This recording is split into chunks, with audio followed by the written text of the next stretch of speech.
Welcome to ArrangeWave. Today we're talking about a new key command, Command Option Z in the Ableton 12 update.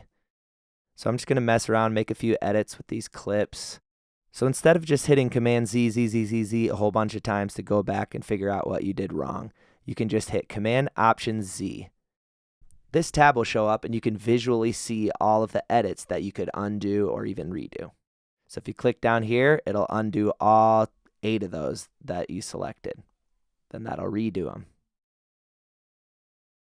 You'll notice as I change the fade, they just show up right there in the undo history. This is a really cool feature, so you're not in the dark when you're looking for mistakes that you made or things you want to undo. If I hit Command Z, you'll see them populate right here, and then Command Shift Z is redo, and you'll see it go right up the line. Redo, redo, redo. Thanks so much for watching. Let us know in the comments what we missed, what we could talk about next.